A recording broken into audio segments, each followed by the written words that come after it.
क्या रूही करेगी दादी को माफ? जी हाँ दोस्तों, अगर आप रूही के साथ हैं तो आई सपोर्ट रूही कमेंट में जरूर लिखें। दादी ने जानबूझकर एस्पर्स को बहुत ज्यादा खरी खोटी सुनानी शुरू कर दी। तुम्हें तो कोई और लड़की मिल ही नहीं सकती, दादी तीखे स्वर में बोली। अगर रूही जैसी समझदार और संस्कारी लड़की तुम्हें मिल जाए तो तुम्हारी किस्मत खुल जाएगी, लेकिन मुझे तो लगता है तुम इस लायक भी नहीं हो। एस्पर्स के चेहरे पर चोट साफ दिखाई दे रही थी, पर दादी की बातों में एक अजीब सा उल्टा इशारा था, जैसे वो उसे उकसा रही हों। उनकी योजना साफ थी, जितना वो एस्पर्स को नीचे दिखाएंगी उतना ही वो खुद को साबित करने की कोशिश करेगा और शायद रूही को शादी के लिए मना ले। रूही थोड़ी दूर खड़ी सब सुन रही थी। उसे समझ नहीं आ रहा था कि दादी ऐसा क्यों कर रही हैं। उसका दिल बेचैन हो उठा। तभी दादी ने और भी सख्त लहजे में कहा, अगर हिम्मत है तो आज ही रूही से पूछ लो, देखो क्या वो तुम्हें अपनाने के लिए तैयार है। दादी की बात सुनते ही एस्पर्स का दिल तेजी से धड़कने लगा। उसने गहरी सांस ली, फिर धीमे धीमे रूही की ओर बढ़ा। उसके कदमों में घबराहट थी, लेकिन आंखों में सच्चाई। रूही, उसकी आवाज कांप रही थी। मैं काफी समय से तुमसे कुछ कहना चाहता था, शायद आज सही वक्त है। रूही चौंक कर उसकी ओर देखने लगी। एस्पर्स ने जेब से एक छोटी सी अंगूठी निकाली। आसपास का समय जैसे ठहर गया। क्या तुम मुझसे शादी करोगी? उसने सीधे उसकी आंखों में देखते हुए कहा। यह सुनते ही रूही का दिमाग सुन्न पड़ गया। उसने कभी ऐसा सोचा भी नहीं था कि बात यहां तक पहुंच जाएगी। दादी के चेहरे पर हल्की सी संतुष्टि झलकने लगी, जैसे उनकी योजना काम कर रही हो। लेकिन उसी पल घर के मुख्य दरवाजे पर किसी के कदमों की आवाज आई। नाहर। वो तेजी से अंदर आया, शायद किसी जरूरी बात के लिए। लेकिन जैसे ही उसकी नजर सामने के दृश्य पर पड़ी, एस्पर्स अंगूठी लिए खड़ा, रूही स्तब्ध। उसके कदम वहीं रुक गए।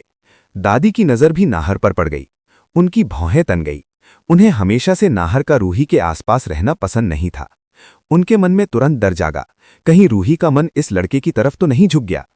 दादी तुरंत रूही के पास आईं और धीमे लेकिन दबाव भरे स्वर में बोली, बेटी, ऐसा रिश्ता बार बार नहीं मिलता। हाँ कर दो, जिंदगी सुरक्षित रहेगी, परिवार अच्छा है और हमें भी चैन मिलेगा। रूही का दिल जैसे दो दिशाओं में खींच रहा था। एक तरफ दादी की उम्मीदें, उनका प्यार, उनका अधिकार। दूसरी तरफ उसका अपना दिल, जो हर बार नाहर को देखकर कुछ अलग महसूस करता था। कमरे में सन्नाटा छा गया। एस्पर्स अब भी जवाब का इंतजार कर रहा था। नाहर चुप खड़ा था, लेकिन उसकी आंखों में तूफान था। वो कुछ कहना चाहता था, पर शब्द जैसे गले में अटक गए थे। रूही ने होंठ खोले, पर आवाज नहीं निकली। उसने खुद को संभालने की कोशिश की। मुझे थोड़ा समय चाहिए, आखिरकार वो धीरे से बोली। ये फैसला बहुत बड़ा है, मैं आप सबको जल्द ही अपना जवाब दूंगी। दादी के चेहरे पर असंतोष झलक उठा, लेकिन उन्होंने कुछ नहीं कहा। और तभी रूही की नजर नाहर से मिली। बस एक नजर। उस नजर में सवाल थे, दर्द था, अपनापन था और एक ऐसा रिश्ता जिसे कभी शब्द नहीं मिले। अगले ही पल रूही तेजी से उसकी ओर बढ़ी और नाहर के गले लग गई, जैसे उसके अंदर जमा सारा डर और उलझन आंसुओं बनकर बह निकला हो। वो फूट फूट कर रोने लगी। नाहर पहले तो बिल्कुल स्थिर रह गया, फिर उसने धीरे से उसके कंधे पर हाथ रखा। सब ठीक हो जाएगा, उसने बहुत नरमी से कहा। उस एक पल ने सब कुछ बदल दिया। दादी ये दृश्य देखती रह गईं। उनके मन में कई भाव एक साथ उठे, गुस्सा, हैरानी और कहीं गहराई में एक डर भी।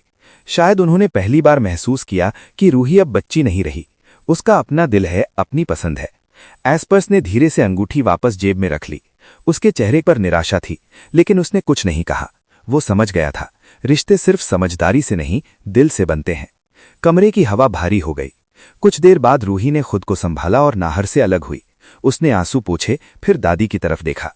उस नजर में शिकायत नहीं थी, सिर्फ एक सवाल था। दादी, उसने धीमे स्वर में कहा, क्या मेरी खुशी आपके लिए जरूरी नहीं है? दादी के पास तुरंत कोई जवाब नहीं था। उनकी आंखें झुक गईं।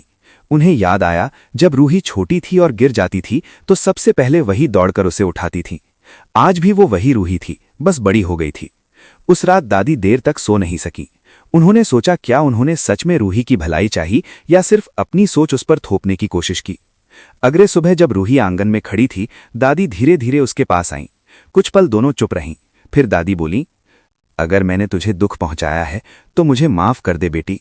मैं बस तुझे सुरक्षित देखना चाहती थी। रूही की आंखें भर आईं। उसने आगे बढ़कर दादी का हाथ पकड़ लिया। आपको माफ करने का सवाल ही नहीं है। आप मेरी दादी हैं, मेरा घर है। बस एक वादा कीजिए, मेरी जिंदगी का फैसला मेरे साथ मिलकर करेंगी, मेरे लिए नहीं। दादी के आंखों से आंसू बह निकले। उन्होंने रूही को गले लगा लिया। उस आलिंगन में जिद नहीं थी, सिर्फ प्यार था। और वहीं खड़ा नाहर हल्का सा मुस्कुरा उठा।